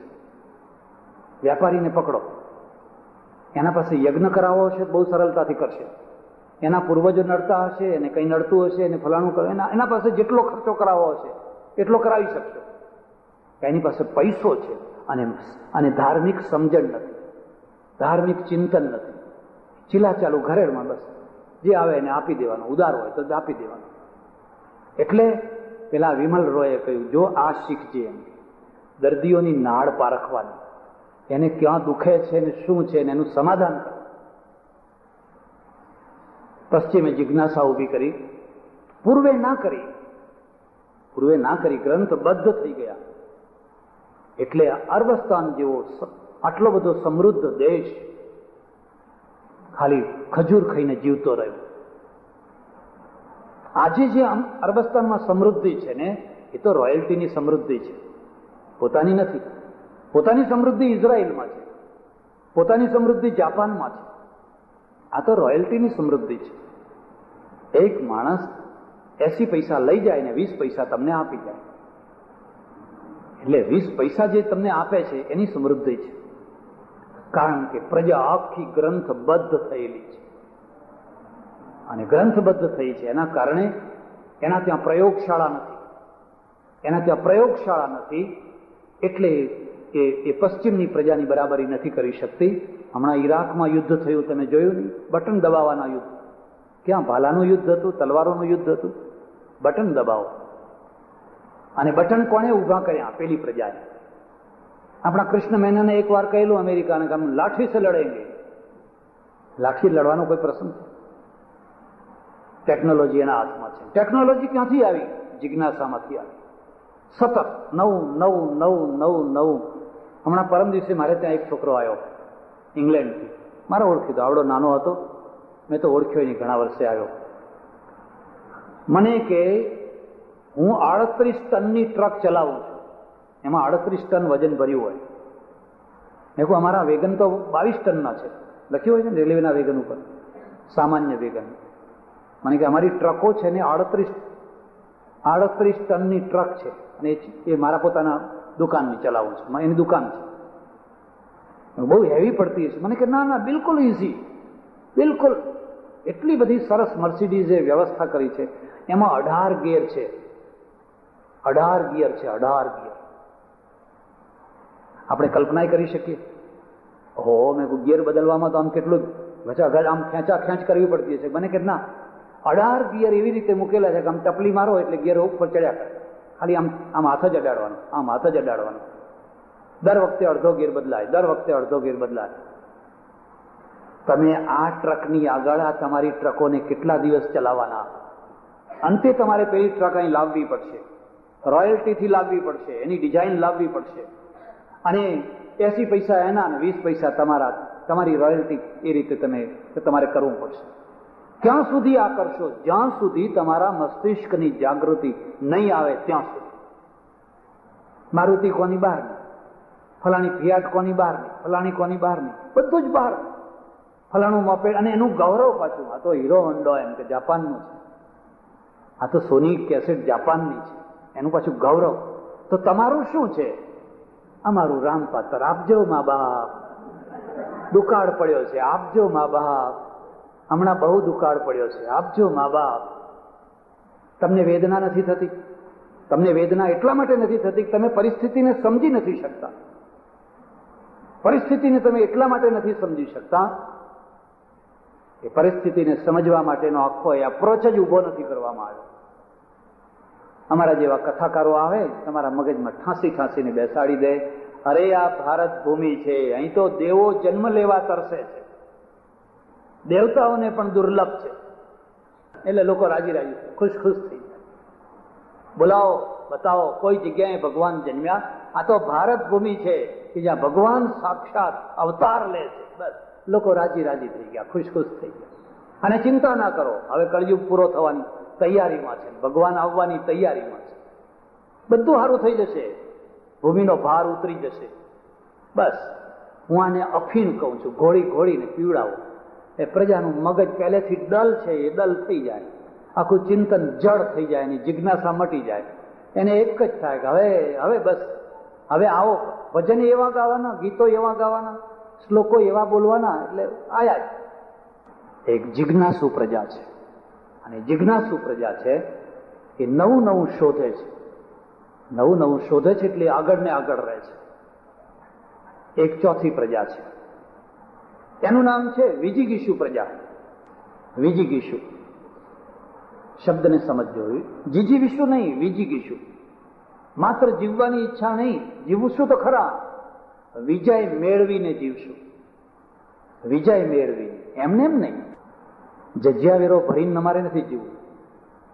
મને એક માણસે કહ્યું, મને કે શું તમે વાત કરો છો? કેટલા લોકો અહીં આવ્યા ને ગયા, શકો આવ્યા, હુણો આવ્યા, ફલાણા આવ્યા, મોગલો આવ્યા, આ આવ્યા, તોય આપણે તોય આપણું અસ્તિત્વ છે.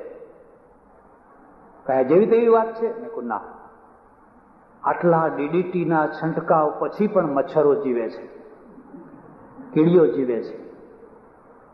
જો જીવવાનો અર્થ જ જો તમે ગૌરવ સમજતા હોવ તો બતાવો કેટલું ડીડીટી છંટકાયું, છતાં મકોડા જીવે છે, કીડીઓ જીવે છે, મચ્છરો જીવે છે. તમે જીવો છો એટલું જ પર્યાપ્ત નથી, પણ કેવી રીતે જીવો છો? બસ કીડિયા નગરા ઉપર એકનું બૂટ પડ્યું, 200 કીડીઓ છૂંદાઈ ગઈ, પતી. કોઈએ ફરિયાદ કરી, કોઈ પેપરવાળાએ નોંધ લીધી, કીડીઓ 200 કીડીઓ મરી ગઈ. તમે કોઈના પગ નીચે છૂંદાઈને જીવ્યા, દબાઈને જીવ્યા, આજે દબાઈને જીવો છો કોઈની એડી નીચે, અને છતાંય તમે કહો છો કે અમે જીવીએ છીએ. જો જીવવું જ હોય તો જાઓ સિંહ પાસેથી જુઓ, વાઘ પાસેથી શીખો. અરે બીજું કઈ નહીં તો મધમાખી પાસેથી જીવવાની કળા શીખો. મધમાખી જીવે છે કોઈની દયાથી નહીં, મરતા જે બચી એટલી ખરી. કીડીઓનું તો એવું જ છે ને, પગ નીચે છૂંદાતી જે બચી એ ખરી, ફરી પાછું આપણે કીડિયાનગર ઊભું કરી દઈશું. એમ નહીં, મધમાખીની પાસેથી શીખો. એમાં આખો મધપૂડો છે, એમાં મધ છે, કોઈની તાકાત નહીં કે આંગળી અડાડી શકે. એક મધમાખીની જો છેડતી કરી હોય તો દોડીને તરત મધપૂડામાં જઈને વાયરલેસ કરી દે અને આખો મધપૂડો ઉપડે કે ના ઉપડે? હવે પેલાને સંતાડો, ક્યાં સંતાડશો? છેડતી કરનારને સંતાડો, એ પાણીમાં જશે તો ઉપર પાણીમાં ફર્યા કરશે. એટલે મધપૂડાને કોઈ અડતું નથી. કોઈ દયાના ખાતર એ જીવતા નથી. એની પાસે ડંખ છે, એની પાસે મધ છે, દુનિયાના ઉત્તમમાં ઉત્તમ પદાર્થ મધ છે, પણ એની પાસે ડંખ પણ છે. તમારી પાસે મધ હોય ને ડંખ ના હોય તો બસ આવું જ થયું છે ને. મધ તો તમે ઘણું ભેગું કર્યું, પણ ડંખ નતો એટલે લોકો નીચોઈ ગયા. નીચોવો જ નીચોવો, બીજી વાત નહીં. બોરડી ખંખેરે એમ ખંખેરો જ ખંખેરો. એની પાસે ડંખ છે, એ વગર જોતો કોઈને ડંખ મારતી નથી, પણ તમે જો એની છેડતી કરો તો એ પછી છોડતી નથી. પ્રજા જીવી એટલું જ પર્યાપ્ત નથી. એ કયા ધોરણે જીવી, કેવી રીતે જીવી, એનું મહત્વ છે. તમે કેટલા કરોડ હતા એનું મહત્વ નથી, પણ તમે કેવા હતા એનું મહત્વ છે. એટલે એક વિજિગીષુ પ્રજા છે, અને વિજિગીષુ પ્રજા છે ને એનું છોકરું આવડું હોય ત્યારથી જ એના મગજમાં હોય હું વિજયી થઈશ, મારે વિજય મેળવો. વિજય એટલે જીવનના જેટલા ક્ષેત્રો છે, કોઈ વિજ્ઞાનના ક્ષેત્રમાં, કોઈ સમાજના ક્ષેત્રમાં, કોઈ ધર્મના ક્ષેત્રમાં, કોઈ યુદ્ધના ક્ષેત્રમાં, કોઈ રાષ્ટ્રના ક્ષેત્રમાં, કોઈ પર્વતના શિખર ઉપર ચડવાના ક્ષેત્રમાં, કોઈ સમુદ્રમાં ડૂબકી લગાવવાના ક્ષેત્રમાં. પણ મારે આ દિશામાં વિજયી થવું. મને એક માણસે કહ્યું, મને કે આ એવરેસ્ટ ઉપર લોકો ચડ્યા, શું એના બાપનું દાટ્યું તો કઈ ત્યાં? શું મળ્યું? મેં કહ્યું ત્યાં તો ઓક્સિજન પૂરતો નથી. ત્યારે એ જ હું કહું છું ને કે ઉપર ચડીને મળ્યું શું? કહો હવે આ પ્રજા કઈ થશે? આ વિજિગીષુ પ્રજા ના થાય. એક બીજા માણસે મને કહ્યું કે આ ચંદ્ર સુધી બધા પહોંચ્યા ને અંતે તો માટું જ લાયા ને. હવે મટોડું તો અહીં બધું જોઈએ એટલું પડ્યું હતું, માટું લેવા માટે ત્યાં ગયા. આટલી અક્કલ કોઈનામાં નહીં કે માટી તો જોઈએ એટલી અહીંયા પડી છે. આ પ્રજા વિજિગીષુ ના થઈ શકે. વિજિગીષુ પ્રજા એ થઈ શકે જેને ચંદ્ર સર કરવો છે, મંગળ સર કરવો છે, એવરેસ્ટ સર કરવો છે, અંટાર્કટિકા સર કરવો છે. એના મગજમાં એક ઈચ્છા, મરીશ ખાટલામાં પડીને નહીં મરવું. જાત જાતની બધી ઇન્જેક્શનો આપ્યા હોય ને ડચકા લેતા હોય ને પછી હું મરું. અરે મરીશ તો અંટાર્કટિકામાં મરીશ, કોઈ યુદ્ધના મેદાનમાં મરીશ, કોઈ પ્રયોગશાળામાં મરીશ. પણ ના ભાઈ, એવું ના હો. છોકરો જો એવું વિચારતો, મારા પાસે એક છોકરો લઈ આવે, એક બેન મને કે બાપજી ગમે એમ કરો ને આને સમજાવો ને તમે. મેં કહ્યું શું સમજાવવાનું છે? કે એ લશ્કરમાં દાખલ થવા જાય છે. મેં કહ્યું બને નહીં, ગુજરાતી લશ્કરમાં દાખલ થવા જાય એ જીનિસ બુકમાં લખવા જેવી વસ્તુ છે, પણ કે એ તો કોઈના રવાડે ચડી ગયો છે અને મારે તો ખેતીએ છે ને બધુંય છે, અને છતાંય કહે છે મારે લશ્કરમાં દાખલ થવું છે. બાપજી મારે 3 છોકરા, એક મુંબઈ રહે છે, બીજો અમદાવાદ રહે છે, ને આના ઉપર આધાર ને એ લશ્કરમાં જાય ને લશ્કરમાં તો કમોતે મરવાનું. મારે એ ધંધા નથી કરવા. આ જજ્યા વેરો ભરનારી પ્રજા થશે. આવી પ્રજા જ જજ્યા વેરો ભરતી હોય છે, આવી પ્રજા જ ટેક્સેબલ પ્રજા થતી હોય છે. તો પછી પંજાબના લોકો જ લશ્કરમાં દાખલ થાય, મરાઠાઓ જ દાખલ થાય, જાટો જ દાખલ થાય, ગુરખા જ દાખલ થાય. તમે કરશો શું? અમે ટેક્સ ભરશું, બીજું શું કરશું? એ રાજ કરશે ને અમે ટેક્સ ભરશું. આ વિજિગીષુ પ્રજા નથી. વિજિગીષુ પ્રજા છે એને એક ધૂમ સવાર હોય. શિવાજીનું જીવન ચરિત્ર વાંચજો. એક સામાન્ય સિપાહીનો દીકરો, અને બહુ નાની ઉંમરમાં એને મૂકી દીધેલા કિલ્લા વિજય કરેલા. પહેલો કિલ્લો વિજય કર્યો, આવાવર પડેલો એમને છોડી દીધેલો. એ ગામડા જે 4, 5, 6, 8 પેલા તોફાની છોકરાઓ હોય એ બધા ભેગા થઈને ત્યાં કિલ્લામાં રહેવા લાગ્યા. કોઈ દાડો આબરૂદાર માણસોએ અને ડાયા માણસોએ ક્રાંતિ નથી કરી છે. આબરૂદાર માણસનું તો શું હોય? ખાધું પીધું રાજ કર્યું. પ્રેમ, સાહસ, શૌર્ય આ બધું ગાંડા માણસો કરતા હોય છે, અને ગાંડા માણસનો ઇતિહાસ લખાતો હોય છે.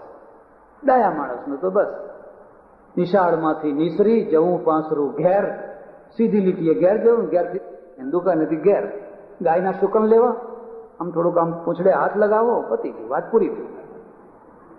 ઇતિહાસ ના રચે. ઇતિહાસ તો ગાંડા માણસો રચે. અને ગાંડા માણસો છે કાં તો ફના થાય ને કાં તો ઇતિહાસ રચે. આ 8-10 છોકરાઓ ત્યાં રહેતા, અને એમાં એની બાજુમાં એક કિલ્લો, ત્યાં એક મુસ્લિમ સરદારને સોંપેલો નવાબે. એ કિલ્લો પડાવી લીધો. રાત્રે પહોંચીને આખો કિલ્લો પડાવી લીધો. પેલાને કાઢી મૂક્યો. 2 કિલ્લા થયા. અને એક નિયમ છે કે જ્યારે તમે સાહસ કરો, હિંમત કરો ને, તો કુદરત તમને મદદ કરે. આ કિલ્લામાં રિપેર કરવાનું કામ ચાલુ કર્યું. આપણે જરા ગાબડા પુરાવી દઈએ, થીગડ થાગડ કરી દઈએ, એના માટે જે ખોદકામ કર્યું તે નીચેથી આ ખજાનો નીકળ્યો. કોઈ જમાનામાં કોઈ રાજા મહારાજા રહેતા હશે ને એમાં સોનામોરો દાટેલી એટલે સોનામોરો નીકળ્યો. બસ જેમ વેપારી છે એ વેપારના સ્વપ્ન જુએ, એમાં સેનાપતિ છે એ લશ્કરના સ્વપ્ન જુએ. એને વેપાર નથી કરવાનો. આટલી સોનામોરોમાં આટલું લશ્કર રખાય ને આટલા લશ્કરથી આટલા કિલ્લા જીતાય, એ એના મગજમાં પ્લાન છે. હું તમને ખાસ ભલામણ કરું છું, શિવાજીનું જીવન ચરિત્ર જરૂર વાંચજો. મેં મારા ઇતિહાસમાં થોડીક વાતો લખી છે, ભારતીય યુદ્ધોનો ઇતિહાસ, એમાં થોડીક વાતો લખી છે, વધારે તો લખી ન શકાય. શું એણે કઈ શૌર્ય અને સાહસ અને કુશળતા અને જે ચાણક્ય નીતિ વાપરી છે, ગજબ. અને એના પરિણામે આખી મોગલ સલ્તનતને હંફાવી દીધી. શૂન્યમાંથી એક સિપાહીનો દીકરો, બીજાપુરના નવાબના એક સામાન્ય સરદારનો દીકરો આખી સલ્તનતને 6 રજવાડાઓ સાથે યુદ્ધો કરે એક સાથે, અને આગળ જતા એના મરાઠાઓ ઠેઠ કટક સુધી, ઠેઠ દિલ્હી સુધી એના ઘોડાની ટાપ વાગે. મૂળમાં એક માણસ, ઠીંગણો માણસ, બહુ મોટો નહીં, કદાવર નહીં, ઠીંગણો માણસ, પણ એની અંદર કઈ વિજિગીષા, જબરજસ્ત વિજિગીષા. જયારે અફઝલ ખાન એને આવ્યો પકડવા માટે, અફઝલ ખાનને 63 બેગમો હતી. 63, 1 લાખનું લશ્કર લઈને નીકળ્યો પકડવા માટે. એ 63ને મારી નાખી. એનો ટેકરો હજુ છે એના ગામમાં. 63 ને એટલા માટે કે હું જો આ યુદ્ધમાં મરી જાઉં તો પછી આ લોકો ગમે ત્યાં જાય, એના કરતા એના પહેલા જ એમને સદગતિ કરાવી દો. અને થઈ ગયો આને કે હવે આ વખતે હું મર્યો, હવે બિલકુલ હવે મારી કોઈ બચવાની કોઈ સ્થિતિ નથી. ત્યારે 1 લાખના લશ્કરમાં 50,000 તો મરાઠાઓ હતા, માવડા હતા. પણ અફઝલ ખાનના લશ્કરમાં 50,000 તો હિન્દુઓ હતા. અને એને ભવાનીનું મંદિર તોડ્યું, તુળજા ભવાનીનું. કેમ કોઈ હિન્દુ બોલ્યા નહીં? મહમ્મદ ગજનીએ જયારે સોમનાથ તોડ્યું ત્યારે અડધા માણસો હિન્દુઓ હતા એના લશ્કરમાં. તમને ખબર નથી. તુળજા ભવાનીનું મંદિર તોડ્યું. બ્રાહ્મણો 250 તો મોટા મોટા સારા સારા હોદ્દેદારો બ્રાહ્મણો હતા. એમ એક બ્રાહ્મણને વ્યષ્ટિ કરવા મૂક્યો, અને શિવાજી એમને બહુ સારો ઉતારો આપ્યો, ખૂબ સારી રીતે રાખ્યા, ભેટ આપી, જમાડ્યા. આ તે રાત્રે ચૂપચાપ એકલા એના ઉતારામાં ગયા અને પેલા બ્રાહ્મણનું મગજ ફેરવી નાખ્યું. હું મારા માટે યુદ્ધ નથી કરતો, હું આ જનોઈ, તમારી જનોઈ માટે લડું છું, તમારા ધર્મ માટે લડું છું, મને સાથ આપો. પેલો કે હું શું કરું ત્યારે? તો કે એક જ કામ કરો, તમે જઈને અફઝલ ખાનને કહો શિવાજી ગભરાઈ ગયો છે. અરે એ તો થરથર થરથર થરથર ધ્રુજે છે, એ તમારી સાથે સમર્પિત થવા તૈયાર છે, પણ આ અમુક કિલ્લાના આગળ લઈ આવો, અમુક જગ્યાએ લઈ આવો, એ જગ્યાએ આપણે આ કરીએ, આટલું કામ કરો, બીજું કઈ. હવે પહાડોમાં એવી જગ્યા, એ સાંકડી જગ્યામાંથી લશ્કર પાર થાય અને ઊંચા નીચા પહાડો, એક ટેકરા, એક પહાડના શિખર ઉપર મંડપ બંધાવેલો અને માત્ર 2 આ અને 2 બીજા અંગરક્ષકો, 4 જ માણસો ત્યાં મળવાના, બીજા કોઈ નહીં. આ માણસમાં કેટલી હિંમત, કેટલું સાહસ. પેલાના પાસે 1 લાખનું લશ્કર છે, આની પાસે 4-5 હજાર માણસો જ છે કિલ્લામાં, ખાલી 4-5 હજાર માણસો જ છે. આ બધો વ્યૂહ ગોઠવી દીધો. જયારે ત્યાં ગયા, તમે જાણો છો કે પેલા બાથમાં ભીડીને એને દબાઈ દેવા માંગ્યો તો વાઘ નખ કાઢીને એને ચીરી નાખ્યો. એના અંગરક્ષકે જયારે તલવારનો પ્રહાર કર્યો તો આના અંગરક્ષકે એના ઉપર પ્રહાર કર્યો, મળદું લટકાવી દીધું અને તોપ ફોડી એની સાથે જ 5000 મરાઠાઓ તૂટી પડ્યા લાખ ઉપર. અને આ લાખને શું કરેલું? બસ અમન ચમન, શરબત, વિજબાની, ફલાણું, એ તો બધા આનંદમાં હતા કે હમણાં ઉંદેડો પકડી જશે અને આપણે ઉંદેડાને પાંદડામાં પકડીને લઈ જઈશું. એ તો બધા મોજ શોખમાં પડેલા અને 5000 ઉપર તૂટી પડ્યા. આખું લશ્કર છિન્ન ભિન્ન, હાથીઓ, ઘોડા, તોપો બધું પકડી લીધું, બધું લઈ લીધું. કઈ પ્રજા હતી? આ વિજિગીષુ પ્રજા હતી. જો એનામાં વિજિગીષા ના હોત તો બસ જે કહો એ, તમે જે કહો એ તૈયાર છે, સહી કરવા તૈયાર છે, સમર્પણ કરવા, એ તો ઇતિહાસ હોતો હશે. એક વિજિગીષુ પ્રજા હોય છે, એમાંથી કોલંબસ પેદા થતો હોય છે, એમાંથી વાસ્કોડી ગામા કોઈ પેટ માટે નીકળ્યો હતો? ઈસ્ટ ઇન્ડિયા કંપની કોઈ પેટ ભરવા માટે બનાવી હતી? આ વિજિગીષુ પ્રજા હતી. આખી દુનિયા ઉપર કોલોની સ્થાપી છે, આખી દુનિયા ઉપર યુનિયન જેક ફરકાવવો છે, અને ફરકાવવો હોય તો તમારા અંદર એ પ્રકારની આખી પ્રજાનું ઘડ મરી જવું છે. હવે યુનિયન જેક ફરકાવ્યો તો શું અને ન ફરકાવ્યો તો શું, અંતે તો મરવું જ છે ને.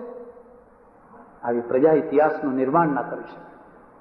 મારે જે આપને વાત કરવાની છે એ વાત છે આખી એલોપેથી પદ્ધતિ અને અમારે ત્યાં આયુર્વેદ પદ્ધતિ, આ બેયના મૂળ જિજ્ઞાસામાં છે. પણ આયુર્વેદે આગળ જતા જિજ્ઞાસાના ઉપર પૂર્ણ વિરામ મૂકી દીધું. તમારા મૂળ આયુર્વેદને તમે જોજો, ચરકે લખ્યું છે કે દુનિયાની એક વસ્તુ ઔષધ છે. કોઈ એવી વસ્તુ નથી આ ફૂલ ઔષધ છે, આ એ ઔષધ છે, આ લોખંડ ઔષધ છે, આ ઔષધ છે. વસ્તુ માત્ર ઔષધ છે. શરત એટલી છે કે તમે એના ઔષધના ગુણધર્મો જાણતા હોવ તો. તમારા માટે કામ એટલું બાકી છે કે તમે એના ગુણધર્મો જાણી લો. એની જગ્યાએ પાછળથી જે એક વાત એવી આવી કે 333 જ ઔષધો છે, એ સિવાય 34મું કોઈ ઔષધ નથી. ભગવાને પૂરેપૂરી બધી ઔષધિ વિદ્યા આપી દીધી છે, હવે આગળ કંઈ જાણવાનું નથી. જે છે એ આ ગ્રંથમાં છે, ગ્રંથબદ્ધ. એટલે આયુર્વેદના પડતીના દિવસો શરૂ થઈ. એ લવણ ભાસ્કર, એ હિંગવાષ્ટક, જૂના જમાનાનું આટલા મોટા પડીકા ખાઓ, એની કોઈ હવે જોઈએ એવી અસર ના થાય, લાંબા ગાળે અસર થાય, એટલે આયુર્વેદની પડતી થઈ. એલોપેથીને આટલી ગાળો આપે છે લોકો, ચારે તરફ બધા જ એના વિરોધી. હોમિયોપેથી વાળા વિરોધી, આયુર્વેદ વાળા વિરોધી. આ તો કે ઝેર છે, અને છતાંય સૌથી વધારેમાં વધારે એલોપેથી ચાલે છે. વૈદ્યો બીમાર થાય તો જસલોકમાં જાય પાછા. એ પાછા બીમાર થઈને તો ઘણા તો એમના ત્યાં પણ એ જ દવાઓ રાખતા હોય છે, સલ્ફા ડ્રગ ને બધું રાખતા હોય, વાટીને આપે, પડીકા કરીને આપે. પણ આ આખી પદ્ધતિ આટલી બધી આગળ આવી તો કેમ આવી? બસ સતત સંશોધન, સતત પ્રયોગશાળા. એક રોગ ઉપર જે દવા નીકળી છે, 6 મહિના થતા તો બીજી નવી દવા નીકળી જવાની. એટલે જૂના શાસ્ત્રો ભણીને કોઈ વૈદ્યરાજ તો થઈ શકે, પણ જૂનો કોર્સ ભણીને કોઈ ડોક્ટર ના થઈ શકે. ડોક્ટરને જો સારા ડોક્ટર થવું હોય તો એને નવામાં નવા મેગેઝિન વાંચવા જ પડે, એને નવામાં નવું લિટરેચર જાણવું જ જોઈએ, કારણ કે નવું સંશોધન થયા કરે છે. અમને પહેલા ખબર જ નથી કે આ બ્લડ છે, બ્લડના ગ્રુપ છે, એમાં કાઉન્ટ્સ છે, કાઉન્ટ્સ ડાઉન થાય છે, આ બધી કઈ ખબર જ નથી. લોકો મરી જાય કોઈ માણસ હવે ખરેખર એના કાઉન્ટ્સ ડાઉન થઈ ગયા હોય અને પછી માણસ મરી જાય તો કે સાજો નેતા એ મૂઠ મારી હતી એમ કે. અને દરેક ગામમાં એક મૂઠ મારનારો પહેલા રહેતો હતો, એક વારનારો રહેતો. અહીંયા અત્યારે હશે ખરા એવા એક બે તો હજુ ચાલે છે, હજુ ધંધો પડી નથી ભાગ્યો કે. મારા ગામમાં એક રબારી છે, એના ત્યાં મુંબઈથી લોકો આવે છે, મુંબઈથી એના ત્યાં આવે છે દુઃખ મટાડવા માટે. અને એ માદો થાય ત્યારે મારા દવાખાને આવે છે. મેં કહ્યું લા રામા, તું બધા દૂર દૂરના લોકોના દર્દ મટાડે છે, તું માદો થાય ત્યારે મારે ત્યાં આવે છે, તારું દર્દ મટાડતો હોય તો? મને કહે તો એવું ને મહારાજ, એમ કે અમારું દર્દ અમારાથી ના મટે, એમ અમારે તો બીજાના પાસે જ મટાડવું પડે. આ ધંધો કંઈ પડી ભાગ્યો નથી, ચાલવાનો છે, સારી રીતે ચાલવાનો છે. પણ એ વૈજ્ઞાનિક એપ્રોચ નથી, એ તો ઉઠા ભણાવવાનો ધંધો છે. આ આખી પ્રયોગશાળા ઉપર ઉભેલો ધંધો છે. અમે તો પેલા શું, વાત પિત્ત ને કફ, વાત પિત્ત ને કફ, વાત પિત્ત ને કફ. અહીંયા તો આખું જંતુશાસ્ત્ર નીકળ્યું. કોલેરાના જંતુ છે, પ્લેગના જંતુ છે, મેલેરિયાના જંતુ છે, ઇન્ફ્લુએન્ઝાના જંતુ છે, બધા જંતુ જ જંતુ છે. અને આ જંતુ છે એ કોઈ પ્રતિભાના દ્વારા શોધેલી વસ્તુ નથી, પ્રયોગશાળાના દ્વારા શોધેલી વસ્તુ છે. કોઈ મહાન ઋષિ કે મહાન કોઈ અવતાર કે ભગવાન ની પ્રતિભાના દ્વારા આ કહેલી વાત નથી, પ્રયોગશાળાની. તમે પ્રયોગ કરી શકો છો. લાવો તમને પ્રયોગ કરીને બતાવીએ. પ્રતિભા અને પ્રયોગશાળા બેયના જ્ઞાન, એમાં પ્રયોગશાળા જીતવાની છે, પ્રતિભા બદલવાની છે. પ્રતિભા એક અનુમાન છે. ચંદ્ર વિશે આપણી પ્રતિભા હતી, ચંદ્રલોક આવો છે, ફલાણો છે. ત્યાં ઉપર પહોંચ્યા એટલે ખબર પડી કે અહીં તો કંઈ નથી, અહીં તો પાણી નથી ને ઓક્સિજન નથી. બેયને પેરેલલ તમે દોડાવશો તો કોનો વિજય થશે, પ્રતિભાનો કે પ્રયોગશાળાનો? એલોપેથી છે એ પ્રયોગશાળા ઉપર ચાલે છે, પેલા પ્રતિભા ઉપર ચાલે છે અને પ્રતિભાના ઉપર ચાલે છે. એટલે ઘણી વાર પ્રતિભાનું કંઈ ખરાબ નથી કહેતો, ઘણી વાર નિદાન સાચું થઈ શકે. પણ પેલા તો કહે છે તારું બ્લડ ટેસ્ટ કરાવ, યુરિન ટેસ્ટ કરાવ, સ્ટૂલ ટેસ્ટ કરાવ, કાર્ડિયોગ્રામ લે, ફલાણું લે, ફલાણું લે, ફલાણું લે, એ પછી નિદાન થાય. અમેરિકામાં તો એવી પદ્ધતિ છે કે કોઈ ડોક્ટર કદી પણ કોઈ પણ નિદાન માટે સાહસ ના કરી શકે. લાખો ડોલરનો એના ઉપર શું થઈ જાય. એટલે એની પાસે બધા ટેસ્ટ રિપોર્ટ આવે અને ટેસ્ટ રિપોર્ટ છે એ ખોટા હોય તો પેલાના ઉપર લાખો ડોલરનો શું થઈ જાય. કાયદા એવા છે. અને ત્યાં ટેસ્ટ એવી રીતે થાય છે. હું કેલિફોર્નિયા હતો ને એક સજ્જન મને કે મારી પ્રયોગશાળા છે, મારી ઈચ્છા છે કે તમારા બ્લડનો હું ટેસ્ટ કરું. મેં કહું કરો. ત્યારે એક ટીપું થોડું કાઢીને લઈ ગયા. મેં કહું શું શું કરશો? મને કહે શું શુંનો પ્રશ્ન જ નથી, આ એક જ ટીપું અમે એમાં મૂકશું પ્રયોગશાળામાં, એકી સાથે 24 ટેસ્ટો બહાર આવી જશે. 24. એમાં સુગર કેટલી છે, હિમોગ્લોબિન કેટલું છે, ફલાણું કેટલું છે, ફલાણું કેટલું છે, ફલાણું કેટલું છે, 24 અને એક્ઝેક્ટ આવી જશે. આ પ્રયોગશાળા છે. તમે એનો ઇનકાર કરી શકશો? અને ઇનકાર કરશો તો તમારી સ્થિતિ શું થશે? એટલે તો અહીંના લોકો વિલાયત જાય છે, અમેરિકા જાય છે દર્દ માટે. તમે આની ઉપેક્ષા નહીં કરી શકો. તમારે આ પ્રકારની પ્રયોગશાળા અહીંયા વસાવવી પડશે અને એના દ્વારા નિદાન કરવું પડશે. આપણે એમ સમજીએ કે આ બધું નકામું છે, જરૂરી નથી, ફલાણું છે, ફલાણું છે. હા, એ વાત જુદી છે કે ગુજરાત માટે મને એક વસ્તુ નકામી લાગે છે અને એનું નામ છે એક્સરે. ગુજરાતમાં મોટા ભાગે એક્સરેની જરૂર નથી, કારણ કે અમે ધર્મગુરુએ લોકોના શરીર એવા બનાવ્યા છે કે આમ ડગલું ઊંચું કરે એટલે એક્સરે બધો તૈયાર જ હોય છે. તમારે જે કંઈ જોઈતું હોય, જો હાડકાં, પાંસળા, ફલાણું ફલાણું ફલાણું બધું ચોખ્ખું કમ્પ્લીટ દેખાય છે. આ ના ખવાય, આ ના ખવાય, આ ના ખવાય, આ ના ખવાય, આ ના ખવાય. બસ ત્યારે ખાશે શું? આજે વધારે પડતા નકાર ઉભા કર્યા ને એનું પરિણામ આવ્યું. આ શું ખાશે? ના ખવાય, ના ખવાય, લાંચ ખાશે. એટલે આખી દુનિયામાં સૌથી વધારેમાં વધારે લાંચ આપણો માણસ ખાય છે, કારણ કે એને ખાવાનું તો બીજું કઈ, બટાકા ના ખવાય, રીંગણા ના ખવાય, ડુંગળી ના ખવાય, લસણ ના ખવાય, આ બધી વનસ્પતિઓ છે એ ના ખવાય. ત્યારે હવે એને બિચારાને ખાવું શું? તો એના હાથમાં એક વસ્તુ આવી ગઈ કે આપણે લાંચ ખવાય. કારણ કે શાસ્ત્રમાં એવું લખ્યું નથી કે આ ખાવાથી ફલાણું નરક મળે. એટલે લોકોના હાડકે હાડકું, નથી દૂધ મળતું, નથી ઘી મળતું, નથી છાશ મળતી. ગરીબ માણસોને માંડ ડુંગળી મળતી હોય, લસણ મળતું હોય, અમે પાછળ પડી ગયા. ડુંગળી ના ખાશો, લસણ ના ખાશો, એટલે હવે એ ગયું. એટલે હવે એક્સરે તૈયાર થઈ ગયો, જોઈ લો એક્સરે. એક તમાચો માર્યો હોય તો 3 ગોથા ખાઈને પડે. અને ભારત ભૂમિ, હા ભારત ભૂમિ, પેલો મર્દ જેવો ઉભો હોય, પંજાબી જેવો માણસ ઉભો હોય તો તમને એના સામે આમ જોતા વિચાર આવે. તો તમે એક પ્રજાનું ઘડતર કર્યું, હાડપિંજર ઉભા કર્યા છે બધા.